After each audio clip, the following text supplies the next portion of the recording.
What's up, everybody? Welcome to Culture Binge, Wisecrack's culture podcast. This is our second attempt. This is the Culture Binge for May 22nd, 2019. And this is another experiment for us. We tried this about 2 weeks ago, and we got some really great feedback, and so we're going to be trying it again. So let me introduce the people who are going to be with me today. Today we have Alec. Hello, hello. Alec runs content with me at Wisecrack, and introducing, this is somebody who's been working with Wisecrack for a long time, but never been on our podcast. We have Serby. How's it going, Serby? Hi, how are you? I'm doing great. So Serby has worked with me on Thug Notes. She does a lot of the research for some of our videos, and we're really glad to have her. I'm so excited to be here. Cool. So up top, minor announcement. First thing we want to get to is The Big Bang Theory has ended. On May 16th, the last episode aired, and you know, it's kind of a Wisecrack thing to shit on The Big Bang Theory, so we're all glad to kind of have this out of the zeitgeist. Yeah, hopefully it'll stay dead. Also, I guess fans aren't mad at the finale, which will be relevant for our next conversation. Yes. But anyway, so I want to go through the topics that we're going to be covering today. So first, we're going to be talking about the Game of Thrones finale, which, of course, every publication known to man has talked about. We're going to be talking about a new thing that Amazon is doing in gamifying the labor that the people do at the fulfillment centers. We're going to be talking about a particular court case with a sex cult called NXIVM. We're also going to be talking about the porn law that's going into effect in the UK in July. We're also going to be talking about the Old Town Road song by Lil Nas X. I have no idea if has anything to do with the other Nas. It doesn't. Serby also has something to update on the Marie Kondo craze.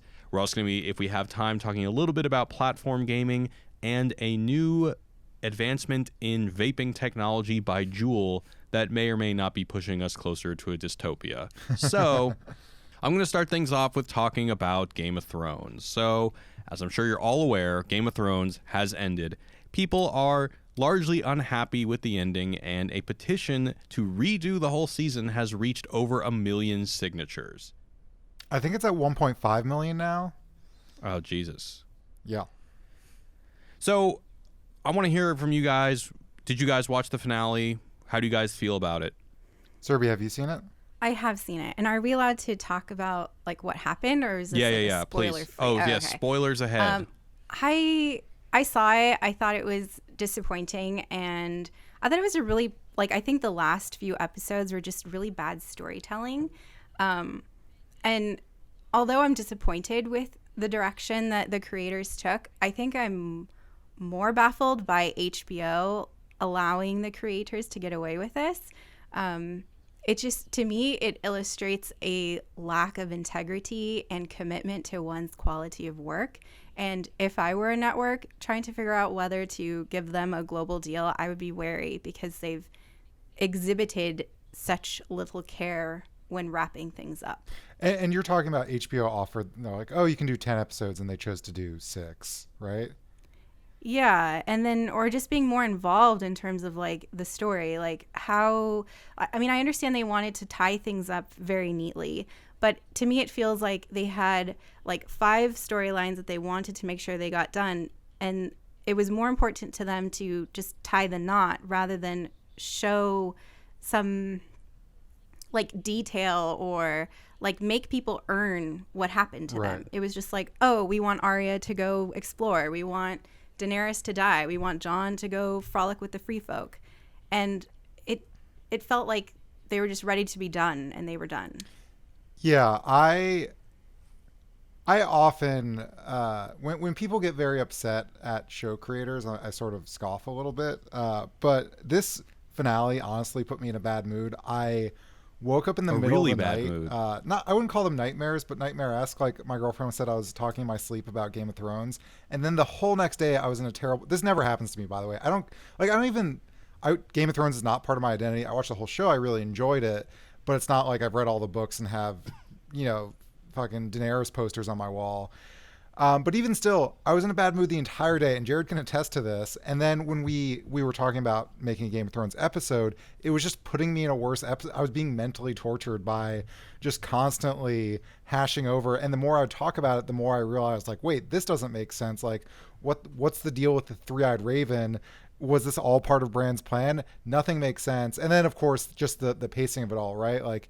Even if in the books, Daenerys ends up dead and Jon ends up in the Free Folk. That's not necessarily bad. It's just that the pacing of which was what the pacing was such that it just felt very kind of paint by numbers. Like Daenerys says she wants to be feared. Now she's burning people alive. Now Jon has stabbed her. Now he gets exiled. Rather than like the regular pace of Game of Thrones, which is like, I'm going to write 2,000 pages to, go over these very detailed character arcs. Yeah, but Jared, I feel like you did not hate it as much as me.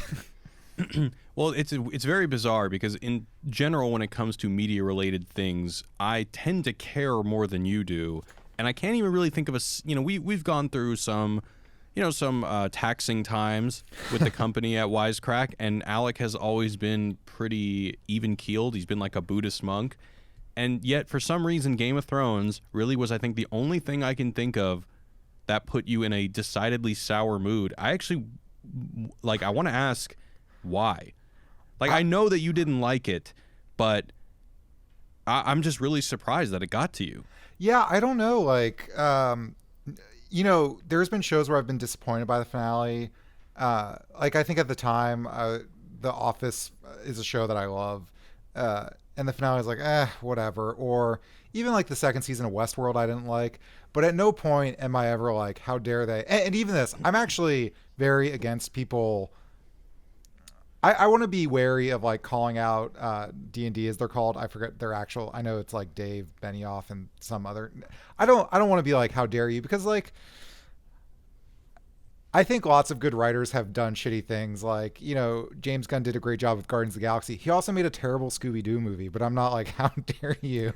James Gunn ruined Scooby-Doo. This is years and years ago.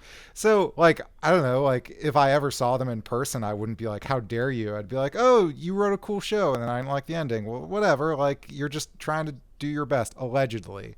But yeah, I don't think that's productive. But as far as like why it put me in bad mood, I don't know. It's like, I spent 70 hours with these characters or something like that. And then you always have that sort of empty feeling after show ends. But I think the amount of time and also, just like the quickness to which it wrapped up and the seeming arbitrariness had me really in a terrible mood. I don't know what to say. Maybe it's also that I didn't get sleep because of the nightmares and that compounded things. Yeah, maybe.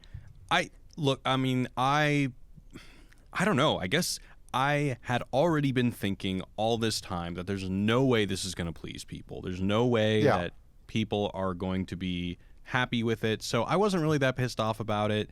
Honestly, it was kind of better than I feared it would be.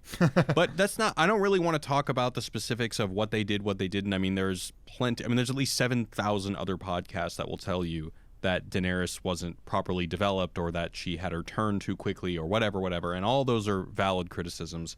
But I really want to ask you guys, can serialized television end well? My thesis is that it almost always will end in failure. And I've done a little bit of research and I've read some articles recently that I think really highlight this point. So I'll contend that the reason that that shows like Game of Thrones or Lost or The Sopranos are successful is because they suspend catharsis indefinitely. So what I mean by that is most, endings per se, you think of a movie or you think of a book, you think of a self-containing thing. When it ends, it gives you that moment of catharsis. Whereas with a television show, especially a serialized television show, that thing is always pushed away.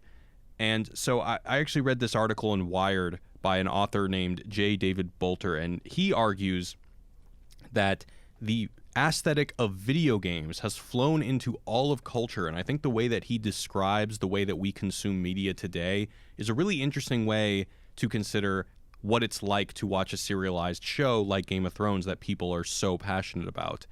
So he talks about this concept called flow. And what flow is, it's a term that was coined by a psychologist. He's some sort of Eastern European, and I am not going to be able to pronounce his name because it's something like Mihaly Csikszentmihalyi. Damn. Holy shit. How do you know that? I read a lot of his works in business school. Oh, okay. Wow. All right. Maybe you should be talking about this. Yeah, Serby, what do you know about flow? You're probably the expert on this. No, I don't want to steal the spotlight from Jared. Well, you can correct me if I get anything wrong, but He basically says that our media today, it offers such a variety of passive experiences that basically are characterized by flow, and flow is essentially the pleasure of losing oneself. And the seduction that a serialized television show, what it does to us is it's not only pleasure in the moment, but it's also the seductive possibility that this moment might go on indefinitely. And while he's talking about this in the context of video games, like especially if you're playing a video game that is without a narrative, like you're playing Fortnite or you're suspended in this state of pleasure that could just continue going and going and going. And I'd argue that this is especially true for binge watching. And there was another article that I read by a guy named Richard J. Allen, and he is a screenwriter and a philosopher, and he has this article that's in the Journal of Film and Video called Beginning, Middle, and End of an Era, Has Technology Trumped Aristotle? And what he's essentially saying is that, so Aristotle or Aristotelian principles of storytelling are about having a beginning, middle, and an end, and there's a shift from good to bad, or from bad to good, and then there's a cathartic ending. You follow a character that goes through some sort of change that culminates in some sort of meaningful payoff. But he claims that that's no longer something that we require in our entertainment. He says, and this is a quote, "A consumer with even a modest arsenal of technology can tap into a feature film, television episode, YouTube clip, or video game anywhere, anytime. Armed with this equipment, being an audience member is no longer about a temporary state defined by the moments one spends in a theater or in home watching a given television program. Instead, the moments between viewing become mere pauses that occur during an ongoing, lifelong viewing experience that can be tapped into at any time, literally at the push of a button or the tap of a screen." And what this leads to is that viewers don't need to watch something from beginning to end because it's always available. So why labor to create a neatly structured story that builds to predictable conclusions? Instead, these days, the optimal stories for new media focuses on an extended middle in which infinite scenarios and interactions just continue to play out. And so the point here is that when you have a show like Game of Thrones that's seasons 1 through 5, which everyone claims is perfect, maybe they think that parts of it are imperfect, I would contend that that is a show that is not building towards an ending. It is not built it's not built for something that will end with catharsis. And once you impose that on it, it becomes a different show.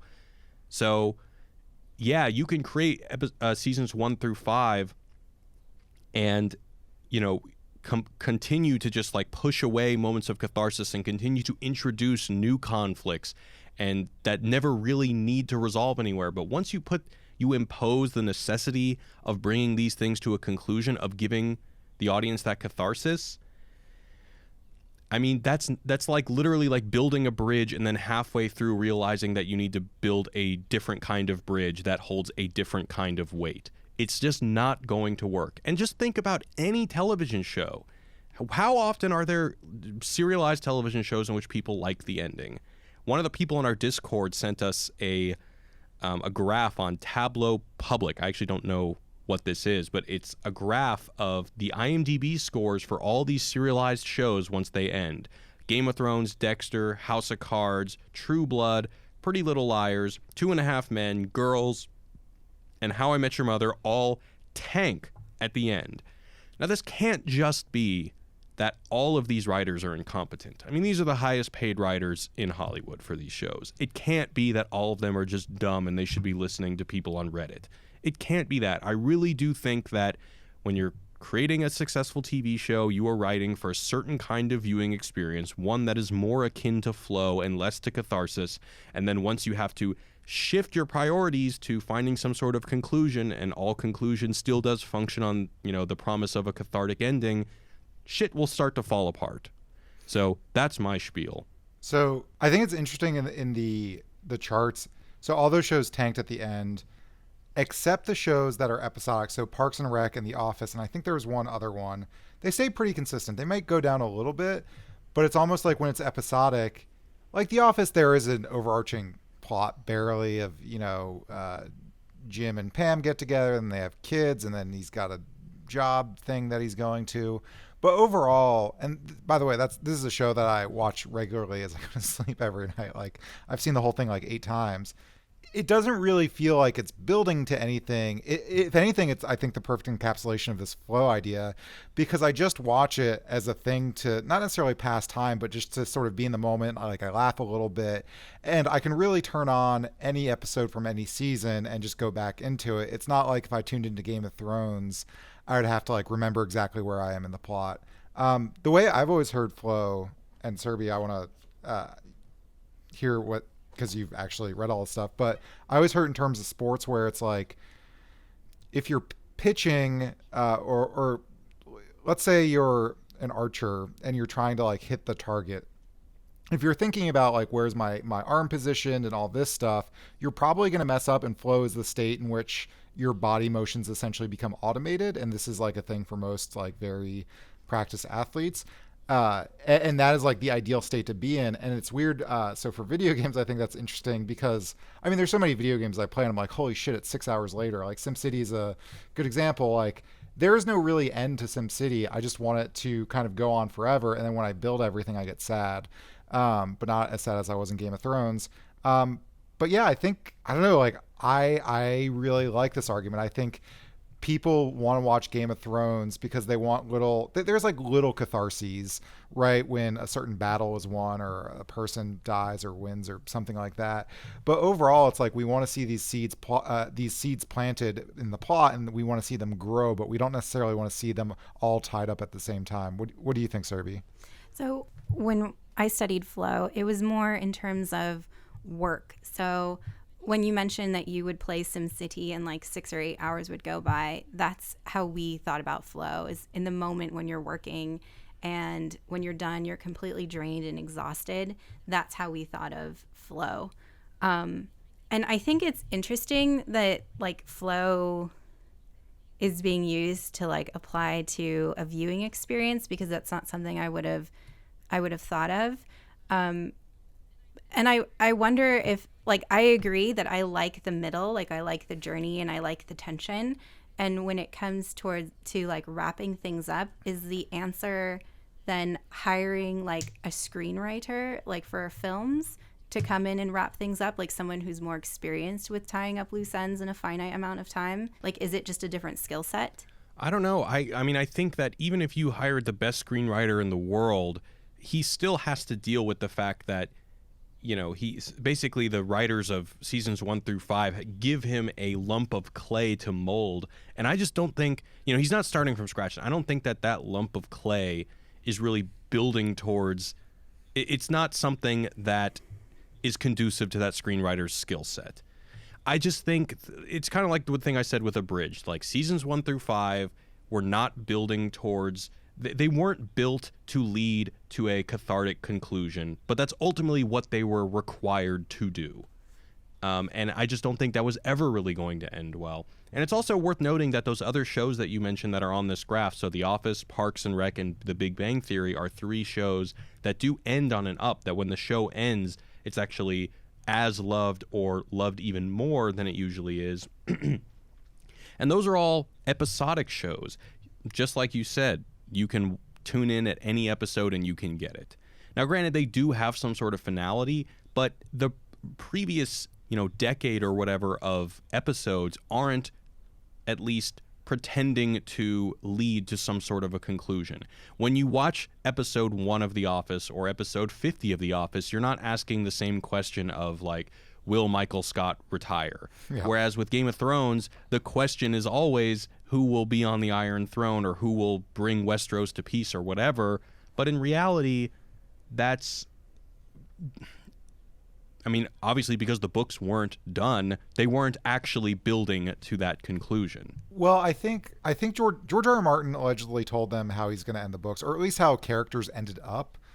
The question is, did they follow that advice? I think the books could satisfyingly have the same conclusion if they just got there in a way that wasn't condensed into like 6 episodes of TV, and they won't, because I'm sure he'll write like thousands of pages of books, or just die beforehand, which is why I refuse to start the books until they're all done.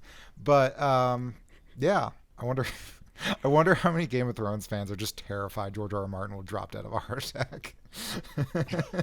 Most of the Thrones fans that I talk to have just given up hope. They're like, yeah, it's not going to finish. Oh, that's why I'm not going to read them. Yeah. I wish that I believed in something as passionately as these fans who are signing this petition and are so passionate about having this last season remade. No. Like, I can't think of anything in my life where I would be that riled up about. But you don't wish that, because think of how devastated these people are. Like, you don't want to put your mental health in the hands of a bunch of TV writers who chances are don't really care about this ending and want to just go make their new Star Wars trilogy. Like, you don't want to do that. But I wonder, like, how could I channel that kind of passion? Like, it's fascinating to me. Like, if they channeled it into something more productive, like, what could they do? Yeah, I don't know. I mean, I used to be one of these people when it came to, like, The Matrix was so tied to my identity, and I talk about this a lot. But yeah, when The Matrix, especially the third one, came out, like, I was devastated. And it's not something I'm proud of. Like, it's embarrassing, but it's just not a good. It's just not. It's not a good. It's just not a good thing. But I'll say that it's not a positive energy. At least it wasn't for me. It was more that there were other things in my life that were really making me unhappy. So I just decided to invest my energy in something that I thought I could trust, something that would kind of, like, quote, always be meaningful for me. But it's like anything else. It's going to disappoint. I kind of agree with Serby. I always have this thought, and I think it's a double-edged sword. On one end, you have people who are so upset at Sonic that they'll, like, rip apart a GameStop, and I don't want to be that person. But, like, there's this guy who cries at Star Wars trailers, and I'm like, I wish I could care about anything as much as he cares about Star Wars. Like, you could tell me the best news in the world, and I'd be happy, but I feel like I never reached that level of, like, pure ecstasy that this guy is from watching a fucking trailer. I feel that way. Like, there are a couple of, like, obsessions I have in my life, and, like, one of them is Harry Potter, and the other one is, like, European Christmas markets. And whenever I engage with, like, either one of my obsessions, I do become, like, overwhelmed emotionally and a bit unstable, actually. So I don't know. Like, I guess that would be the only time in my life where I could identify with this Star Wars weeper. Yeah. All right, we should move on to the next thing, because we've already talked a lot about Game of Thrones. All right, so the next one is from an article I read in Gizmodo. The headline is Amazon goes full Black Mirror by turning grueling warehouse work into a video game. This is an article by Katie Keck. So this is a quote from the article. Amazon is currently experimenting with a pilot program that turns warehouse jobs into a sort of video game. A system the company claims is meant to break up the monotony of the day-to-day tasks required of its workers, but has conveniently led to competition among employees to outperform their colleagues, according to reports. Names of these games include Mission Racer, Pix in Space, Castle Crafter, and Dragon Duel. That's according to the Washington Post. And these games reward workers with points, virtual badges, and other goodies throughout a shift. In at least one warehouse, rewards also include an internal currency called swag bucks, which can be exchanged. Swag bucks.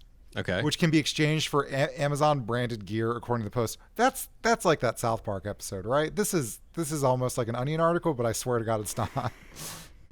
Well, yeah, it should be real money that they're giving them for overperforming in their job. Right, but they're not going to do that. No. I don't understand, like, this, like, need to, like, gamify everything. And, like, I went to this conference recently, and one of the things that they were discussing is, let's gamify human interaction. So how many people did you interact with today? How many people did you meet? And, like, what the fuck? Like, why do we need to gamify? Why do we need to dehumanize human interaction? And, like, in this like Amazon thing, I don't want to, like, do something really great with my job and my reward is a goddamn Amazon hat. Like, why don't you give me the $5 that you spent on that hat instead? Okay, I definitely think we shouldn't gamify human interaction, because I think we can agree that there is some sanctity to human interaction. It's sacred. It shouldn't be gamified. It shouldn't be some sort of end of it in itself. Like, we should be interacting with people because we like people, not because we're trying to get a cool hat or something like that, or just to get extra points. But with labor, especially if your job is not fulfilling labor, I don't know. I don't really have a problem with this. There are plenty of people who, have jobs that are basically just only a couple of degrees separated from assembly line work, And if that's your job and the gaming makes the time go by faster or easier or makes it more engaging, I'm having a hard time thinking of why that's a negative. Well, yeah, I think there is a point to that, but on the other end, it's about efficiency. And this I mean, the reason people want to gamify everything is for efficiency's sake. If you're playing a video game, the gamification is often for you to like spend more money. In this sense, it is for people. I think they're the people who sort the packages or sort the objects that go into the packages, whatever it is. But yeah, I mean, on one end, sure, you can make it more fun. And there's lots of office culture-y things that do this. But it breaks up the monotony, sure. But at the end of the day, it's like, you're going to increase your output by 10 or 15%, but we're not going to pay you more. We're going to give you like a t-shirt. And like, I'm very critical of that because it's like, pay them more. That being said, if Wisecrack, if they're like, hey, Alec, if you do X, Y, and Z, we'll send you like, I love food. If they send you some fucking cupcake or something, I'd be like, oh, hell yeah. And I would be really motivated, but it would definitely be a little manipulative. Well, look, I feel if their output is increased and the job is more fulfilling, then that seems like a win-win to me. Now, should they also pay them more if their output is increased? Yes.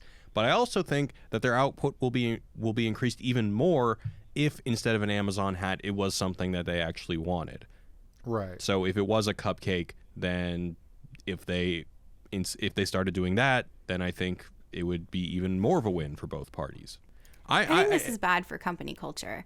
I think it cultivates competition, and it serves as a way for executives to identify low performers, which is obviously good for a business, but I think it's done in a way that's dishonest. Like, oh, this is for your benefit. Like, we're doing this so that you have more fun doing your routine tasks. Does everyone have to do this, or do you opt in? I think you opt in, but to Serby's point, it's like, I don't know if you've seen Office Space Serby, but where it's, so they have to wear these pins at this like TGI Fridays-esque restaurant.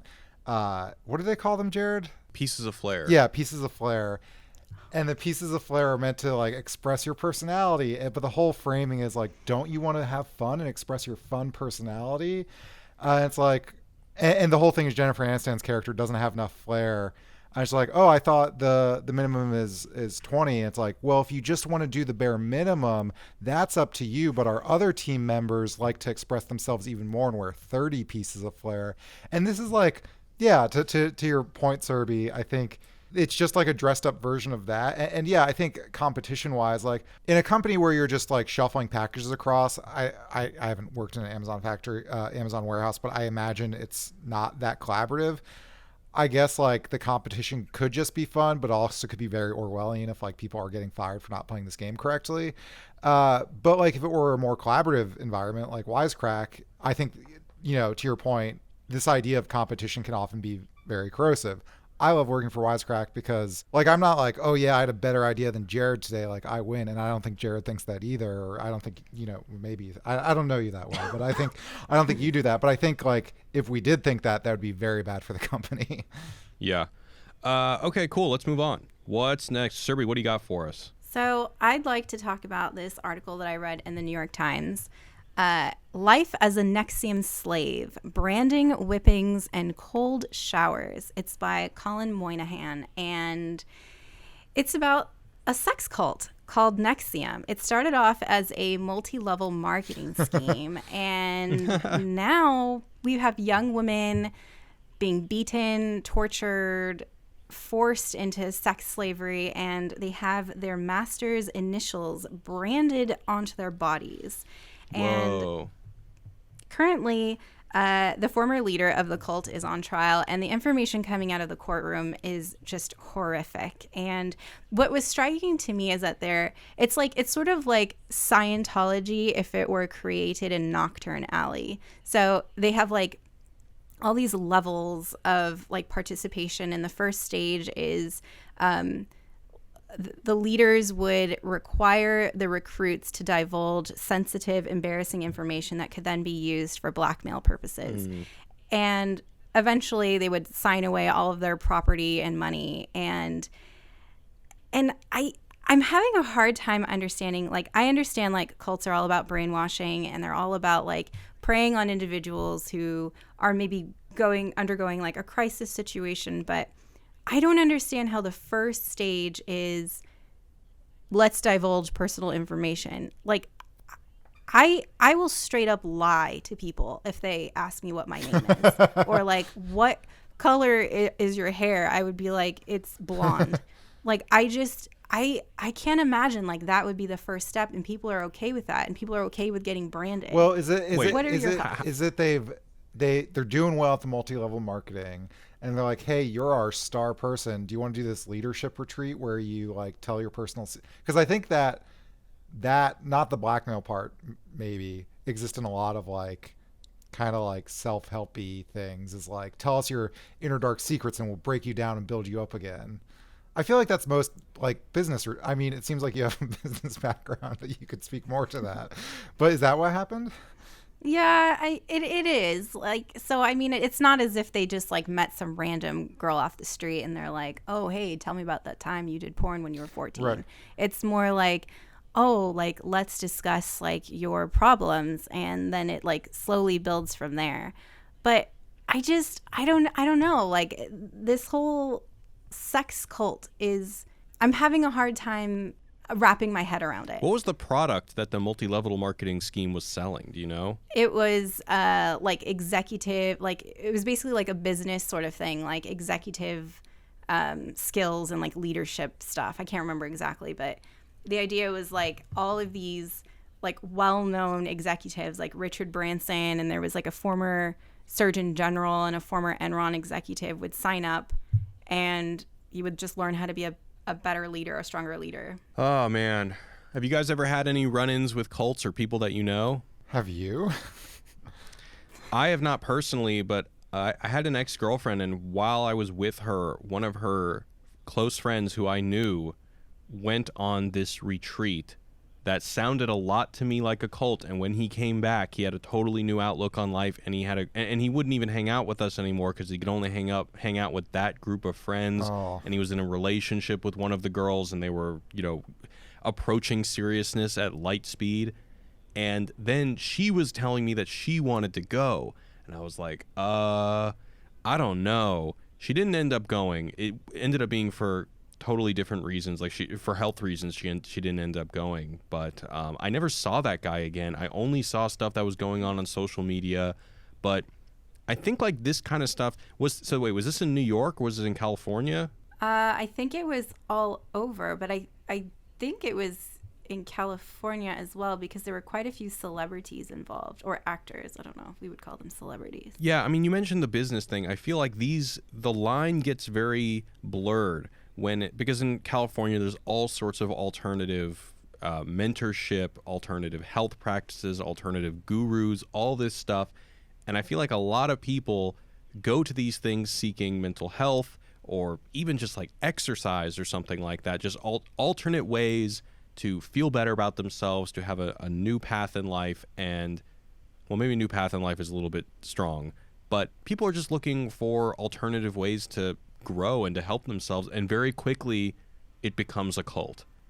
And yeah, I don't know, but honestly, none of these things really surprise me. I'm never surprised to hear about cults. I just kind of get it, especially in California. I mean, especially in California. Yeah, especially in California. When people join the Church of Scientology, I'm like, I get it, man. Didn't you know somebody who like went to the Scientology Center in LA? You're asking if I know somebody? Yeah. Oh, yeah. Didn't we talk about this? I had a friend who was working. So this woman had a marketing company, and he was working for her remotely in Texas, and she lived in Los Angeles, and he was coming to Los Angeles just to see if he wanted to move there, but he figured, you know what, I might as well visit and see my boss person to person. And I think she had mentioned it once before, but he didn't really know. But apparently she was a Scientologist, and she said, hey, why don't you meet me at the Scientology Celebrity Center? And so he was like, okay, whatever. So he met her at the Scientology Celebrity Center, and she was like, oh, hey, the guy's name's Andy. He's like, hey, Andy, so good to see you. Great, great, great. You know what? Just hold on one second. And so they're in this room. She leaves him from the room, closes the door, and he's just chilling in this room for a bit. And then 3 other people enter the room Oh, no. and make him watch a video. Oh no. And then he's like, I don't really want to watch this video. And like, oh no, it's a really great video. It's only gonna be 30 minutes. He ended up being there for 2 hours of him basically having to watch Scientology videos. And he said, like, eventually when he actually got up and started getting physical, when I say starting getting physical, no one was actually trying to physically restrain him, but because at one point it was a little bit blurry about like, oh, do these people also work for my boss? If I'm rude to these people, will I get fired? When he realized that they just worked for the church and had nothing to do with this lady, he basically just plowed through them and left. But either way, super shady thing to do. You know, I yeah, mean, at least his boss's initials weren't branded onto his hip. Well, not yet. I mean, if he had stayed, maybe. But yeah, that's...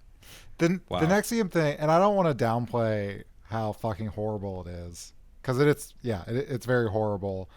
But I'm struck by, okay, so there's this thing I've been obsessed with since I found out about it, which is like email scammers will intentionally put typos and I've mentioned this to you, Jared. They'll put typos in their emails because if you can spot the typos and be like, this doesn't seem legit, you already have too much critical thinking skills to be like in their sales funnel, kind of, right? So it's a way to like make their time more efficient, right? Like the people who respond to this typo-ridden email saying I'm a prince who needs like $1,000 are the people I want, and so I think a lot about that like sort of funnel logic. And to me, like starting with a multi-level marketing scheme is brilliant because the people who'd get involved into a multi-level marketing scheme already are the people that you could convince to join a sex slave cult. And I feel very bad for these people. I don't want it to happen there, but I do think it's very interesting. What is it about multi-level marketing and sex cults? Because, I mean, listen, like I feel like cults prey on people who are going through shit, who like have their own unresolved traumas or whatever, who maybe, aren't, there's a lot of different things that I'm sure they try to hook into. And I feel like people who are desperate enough to fall for a multi-level marketing scheme would fall for a lot of other things. I don't know. You can disagree with that. They're already like at baseline quite vulnerable. Yes. Yeah. So it's like they have like some sort of like personality trait, or they lack a certain personality trait that makes them susceptible to falling into these sorts of groups. Yeah, exactly. Maybe that makes me a horrible person. I'd rather have that gap in my life filled by Game of Thrones and be disappointed than have to seek a cult. Yeah. Anything else on NXIVM? No, I'm good. Sounds like these people are going away, right? Yes. Okay. All right. So I wanted to talk about porn. Now, I've talked to Alec about this before, and I'm interested to hear. I don't know if we've ever talked about it in depth, but I'm also interested to hear what Serby thinks. So, the impetus of this is that on July 15th, there's an age verification law for porn that will go in effect in the UK. So this means that you can't just type in your date of birth on a porn site. You'll either have to type in your credit card, your passport, or go to a shop to get some sort of verification. And now this is just one example of many things in our culture that is happening that deems porn to be a really bad thing. I mean, I even hear this in conversations just with friends of mine. They say, I had to stop watching porn because it's just bad for your brain, I've heard. And although I'm not here to argue that porn is good necessarily, I do think this focus on the badness of porn is a little bit unfair. And I think the problem is much bigger because my contention is that almost everything is porn. Media itself is porn. So just to give you guys a piece of context about what I mean by this is, so when I think about my life and how my brain was quote unquote hurt by pornography, the most harmful piece of pornography I ever saw were teen comedies when I was a kid. and I'm not talking about it in any sexual way, but it idealized a reality that I believed in. Right. So I remember there was this one movie. This is actually relatively contemporary, but I watched a lot of those Freddie Prinze Jr. movies when I was in middle school and stuff like that. But I don't really remember the specifics of those. But I do remember that in 2010 there was this movie called like Friends with Benefits or something with Justin Timberlake and Mila Kunis.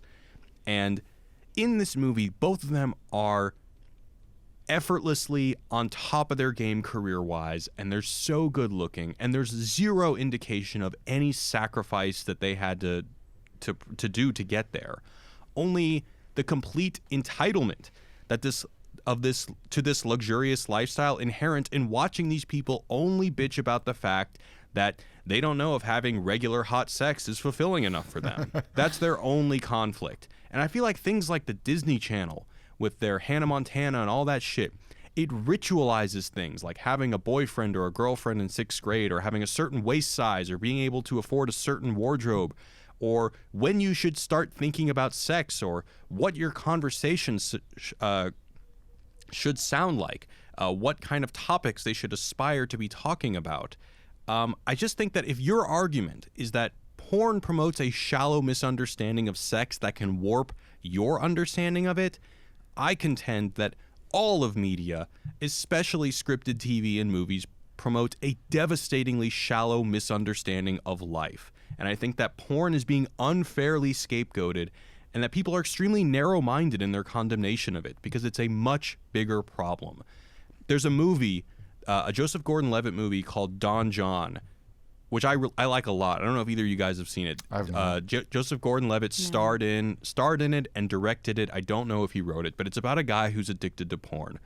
And once again, that's a bad thing. I'm not saying that porn is great for you, but there's one scene that I felt was really, really smart, and it's a scene where he meets this woman played by Scarlett Johansson, and she basically is super against porn. She says, if I ever catch you watching porn, you're the shittiest person in the world. Porn is the worst thing in the world. Fuck you. But her thing is chick flicks. And one of the best scenes in the movie is that they go to a movie theater and she watches a chick flick on the screen, and the camera cuts basically her watching the chick flick is dramatized using cinematography and cutting, in the same way that Joseph Gordon-Levitt, in the same way that the movie depicts Joseph Gordon-Levitt watching porn. The message being that just as Joseph Gordon-Levitt is engrossed by the ideal life of pornography, so too is Scarlett Johansson, quote-unquote, getting off on the ideal reality of rom-coms. And it's a really, really great scene. And I don't know. What do you guys think about this? Have you read things about pornography specifically that you think are particularly harmful, more so than any other media? Well, I don't think this is about pornography. I think that it's an excuse to test privacy boundaries. Like, when I read this, what I thought was that what better way to set a precedent for a highly invasive process than to create a policy under the guise of protecting children from harmful content. So I wonder if this was just like, let's test the waters. Let's see how far we can get. And how can we exercise this legal expansion in the future? Wow. Yeah.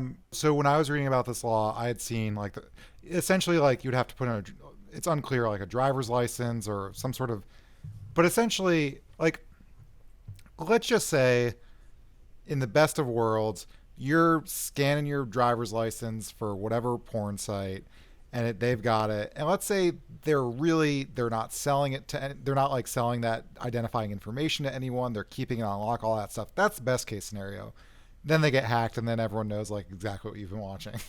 That's a little fucked up. And then worst case scenario is now that they have your information, they can do targeted advertising based on the porn you watch and all this other creepy shit. Now, to your point, Jared, I in a way, I mostly agree with you in that, yeah, everything is porn.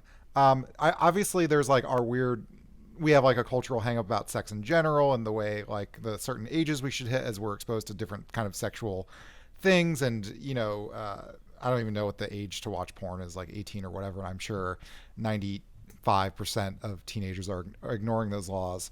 But I don't know, I think one way to view it is well, everything is porn, so fuck it. And that's kind of a nihilist approach. And I'm not... I'm not saying fuck it. I'm just saying we're focusing on the wrong thing. Well, yeah, no, that's true. And to be this law is bad and seems invasive and shitty. And I like Serby's take that it's a test case for more invasive shit. But yeah, I mean, the whole complaint about porn is that it sets like unreal expectations, not even just unreal expectations. It sets like a fantasy land of like how sex works that is not how sex works, or how normal people, or also just like what people look like. But in the same way that like, porn stars have like all this cosmetic surgery and breast implants and these other things, like all of these fucking celebrities we're watching in rom-coms or any other movie are like teaching people how to have eating disorders and all this other shit.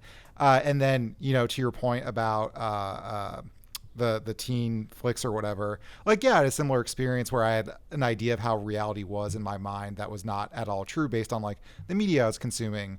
I think my argument would be like, all that stuff is bad. Not that I want to create a law against it or anything. I don't really know how I'd interact if I had I guess if I had a kid, I just wouldn't, they wouldn't have a computer. We'd live in the woods and they would have access to nothing. No, man, that's not the answer. I mean, I'm harping on the same shit all the time, but the problem is, so, we always talk about representation, whether certain races, creeds, whatever needs to be more represented in media, or if we need to stop representing only hot people having sex, which is, I guess, an argument for porn, or if we shouldn't even represent people having sex on screen at all. For me, the problem is not about what we represent on screens. It's the fact that people are not aware of what representation is. Like, we need to be critical of what representation does. It's not.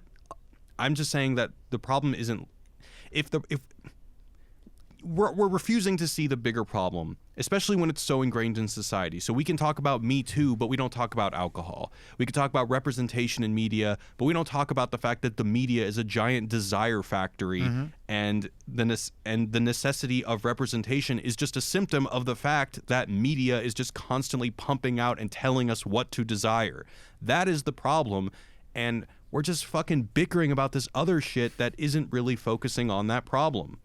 Yeah, but when you say media is a desire factory, I'm like, yeah, how can we get to the root of that problem?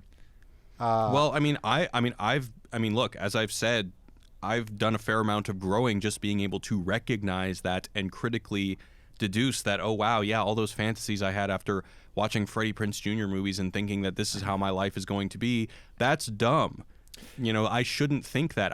I wish I was armed with the ability to understand that and to be critical of that when I watched those movies back then, but I wasn't. Yeah, but I think at the same time, you could be aware of it. Let's say every image of a man I've ever seen is like this fucking swole dude, like on every TV show, whatever, and I'm like, oh God, I don't look like that. I'm a fat, disgusting mess. And I am a fat, disgusting mess, but that's fine. I'm fine with it.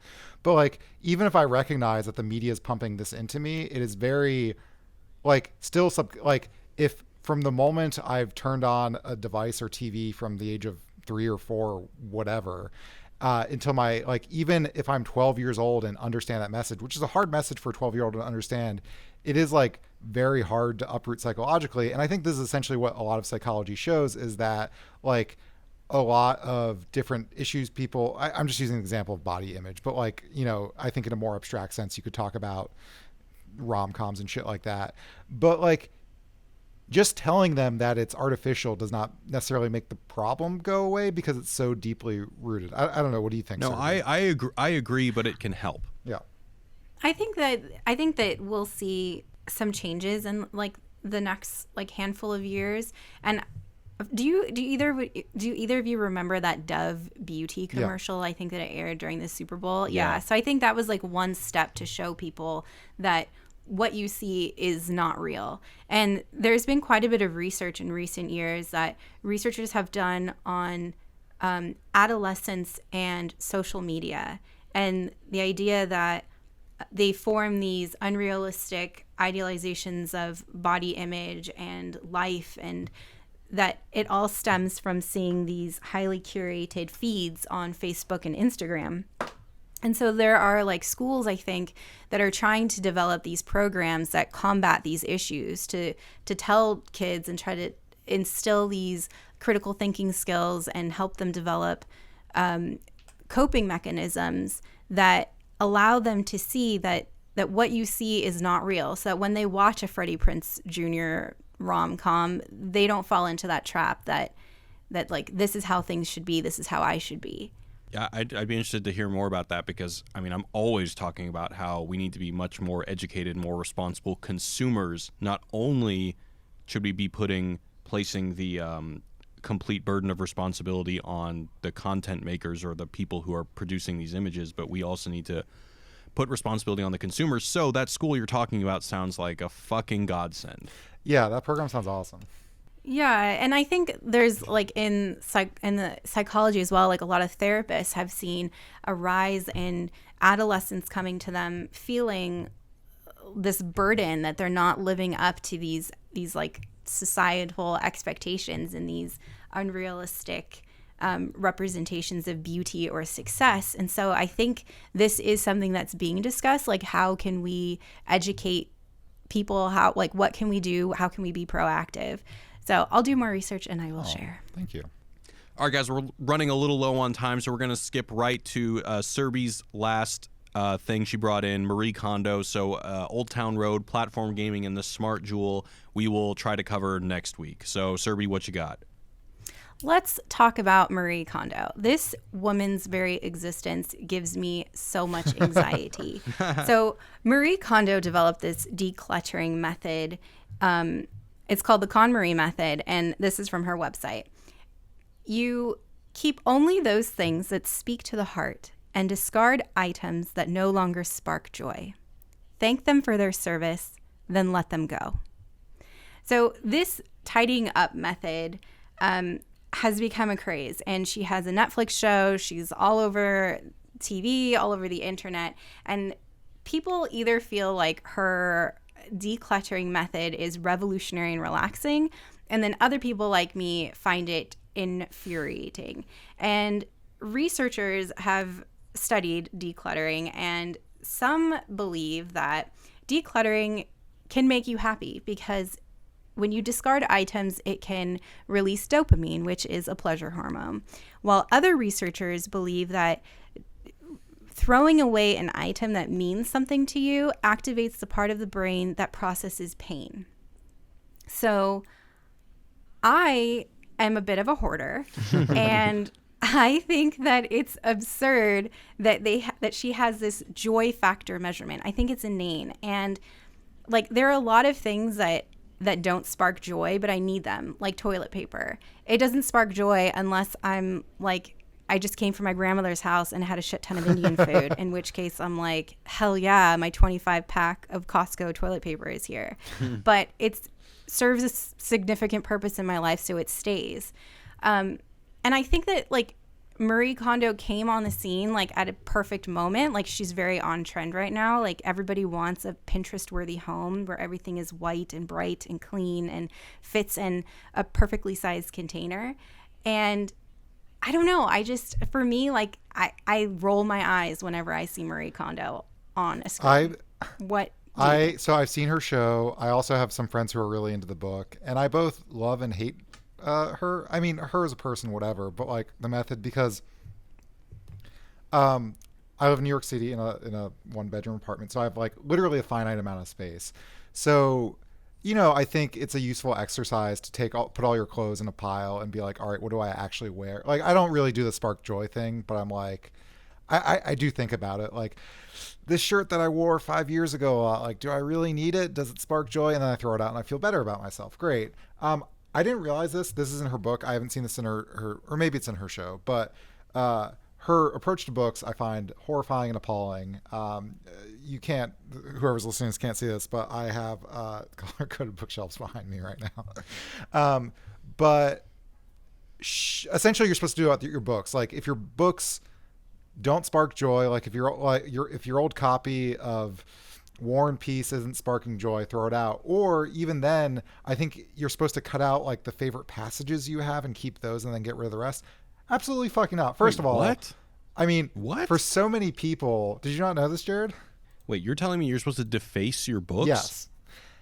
But that doesn't even give you any more space. It doesn't make anything No, because cleaner. if you like have a binder full of your favorite passages of, you know, Tolstoy or something, you go back and it's like, oh, I love these 3 pages. And first of all, for like professional reasons, like I could never do it. Like so many times I haven't even thought about a book in a decade, like when I read it in college. And I'm like, wait, Jared, let me just wander over to my bookshelf and see if I have it. And I do, and my underlining is still there and it's still extremely useful. Yeah, and there's just like other reasons to have a book. Like I love giving my friends or lending my friends books, sometimes giving them books and like sort of sharing them the things that I've read that I've enjoyed that still spark joy to me. I think they're often when people are looking at your bookshelf, it's a conversation starter. If you have friends over for dinner, I know it sounds really tacky. And then if they're color coded, they literally look good. So, I mean, they look good otherwise too. So I hate that part of it. And also I think there's a weird thing with, I read this interesting article and I can't remember where it was, but minimalism you would think is something that like anyone could do because obviously having a few amount of things is something, even if you're rich or poor, you could do. But actually that's not the case because to live minimalistically, you have to be in a position where you can throw shit out and then buy it again if you need it again. Whereas like I'm a person who grew up without a lot of money. So I, even though like I am not poor now, I still am in the mindset of like, oh shit, like, you know, I either gained or lost weight and these jeans don't fit anymore. I better hold on to them for 10 years in case I'm ever that weight again because I can't buy another. And in reality, I can buy another pair of pants, but that's how I still think. But like for people who don't have that money, that they literally need to think like that. Or, like a tool that they bought or something like that. Like what if they need that tool in the future? So yeah, it's infuriating in a lot of ways. This sounds to me like it's just another part of this craze of only positive thinking. Yeah. Because isn't it just, she's just like, all right, anything that brings you down, just purge it from your life. I mean, I think she probably says that necessities like toilet paper are fine. And, in her show, I've seen her, like, obviously she's organizing people's kitchens and it's not like their forks bring them joy, but they need them. But yeah, I think it is this sort of like cult of positivity. I also think it's almost like the gamification thing, like this, like you have to make your personal life as efficient as possible, and the sort of clutter in your life makes your life inefficient. Therefore, it's bad. Whereas, yeah, I think that's not a great way to look at life. Yeah. I pretty much discredited me doing the Marie Kondo thing as soon as like, okay, if it sparks joy, throw it out. I mean, I'd throw out my whole fucking house. Nothing sparks joy. You know what I'm saying? No. Nothing sparks joy. Woody sparks joy. Well, I wouldn't throw him out. I mean, that's yeah. He would be the only thing that stays. I will say, though, she has a way of folding clothes, and I'm sure other people have done it too. It's amazing. I recommend that to everyone. Do your drawers like Marie Kondo does. You put the shirts vertically. It makes everything easier to find. Thank you, Marie Kondo. All right. All right, guys. Well, that's it for our second attempt at Culture Binge. Once again, this has been the May 22nd version of Culture Binge. I want to thank our awesome crew. Thank you, Alec, and thank you, Serby. It's been really great having you. And so this is probably going to go up on our Wisecast channel as soon as we figure out how to do, because we were supposed to do this live, as soon as we figure out how to do it with all of our cameras on, we're probably going to start live streaming this on Wisecrack, and then we'll probably create its own RSS feed. But in the meantime, if you guys are listening to this and you enjoy it, please leave us a comment on the Wisecast channel or send us an email. You can hit us up at info@wisecrack.co, or you can hit our movie podcast, Show Me the Meaning, inbox at movies@wisecrack.co, or leave us a voicemail at 21ELFGUT07, so 213-534-8807. So leave us a voicemail on that. And yeah, we're excited to keep on doing this. And yeah, that's about it from us. Anything else you guys want to say to the people before we sign off? Thanks for listening. Extra thanks to our patrons because they're awesome. And yes, I don't think this episode, but there's a lot of discussion in our patron Discord, which I think will inform this podcast because it's how I keep up with what's popular. Yeah, they're very good at alerting us when something significant is happening. All right, guys. Peace.